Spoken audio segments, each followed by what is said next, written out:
Dalam zaman digital sekarang ni, teknologi ada di mana-mana kan? Terutamanya dalam pendidikan. Dan peranannya tu dah jadi satu topik yang sangat penting.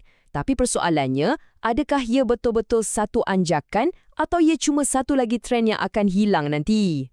Okey, jom kita kupas soalan penting ni. Sebab ada teknologi dalam kelas tak semestinya menjamin pembelajaran tu jadi lebih baik. Jadi, soalan sebenar bukanlah sama ada kita guna teknologi, tapi bagaimana cara kita gunakannya. Untuk bahagian pertama ni, bilik darjah digital. Kita kena faham dulu keadaan sekarang. Sebab nak masukkan teknologi dalam pembelajaran ni, ia bukan lagi satu pilihan. Ia dah jadi satu realiti baru yang membentuk pendidikan moden. Sebelum kita boleh gunakan apa-apa alat dengan betul, kita kenalah tahu peraturan main dia kan?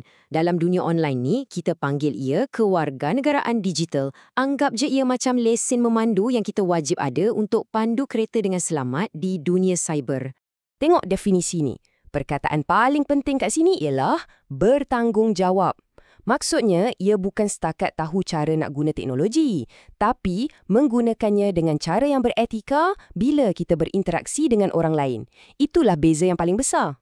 Jadi macam mana nak ingat semua ni? Senang je. Pecahkan kepada 3 langkah mudah. 1.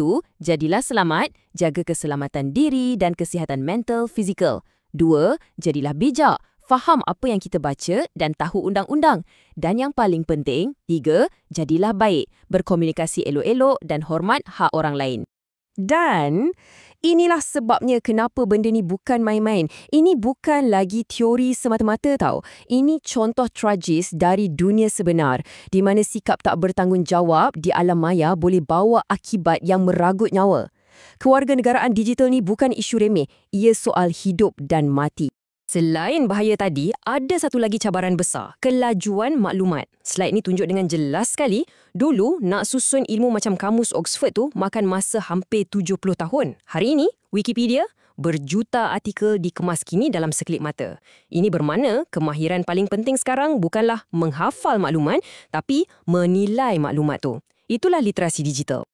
Okey, kita dah faham cabaran-cabaran asas tadi kan? Sekarang, jom kita tengok ke depan pula. Apa yang menanti kita? Bahagian seterusnya ni akan teroka masa depan pembelajaran dan trend-trend menarik yang tengah ubah dunia pendidikan.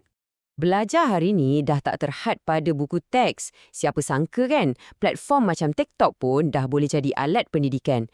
Realiti maya atau VR pula boleh bawa pelajar ke tempat yang mustahil untuk pergi. Dan AI, kecerdasan buatan, dah mula ubah cara kita belajar jadi lebih peribadi.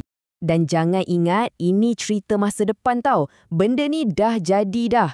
Menurut satu tinjauan Forbes, 60% guru dah pun mula gunakan AI dalam pengajaran mereka. 60%! Itu lebih daripada separuh. Trend ni memang dah ada di sini. Dan AI tu baru permulaan. Tengoklah trend-trend lain ni. Pembantu AI pribadi yang ikut tahap kita. VR dan AR yang bagi pengalaman belajar yang mendalam. Analisis data besar. Chatbot. Semuanya menuju ke arah satu benda. Menjadikan pembelajaran lebih personal dan berkesan untuk setiap pelajar. Walaupun semua teknologi ni nampak hebat, ada satu jurang yang sangat besar antara visi dengan realiti.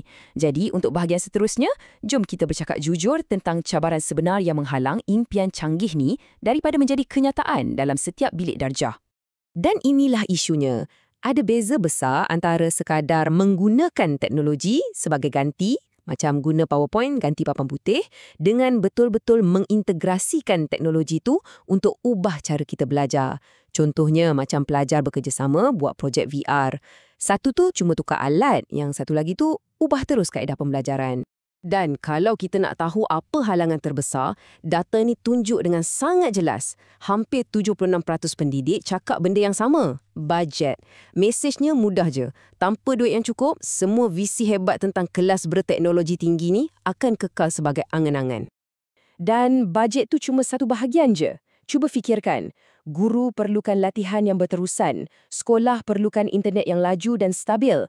Kurikulum kita pula kena dirombak supaya relevan. Lepas tu, ada lagi isu jurang digital antara pelajar bandar dan luar bandar dan juga kebimbangan tentang privasi data. Semuanya berkait rapat. Jadi, selepas kita dah tengok trend dan juga cabaran-cabarannya, apa kesimpulan kita?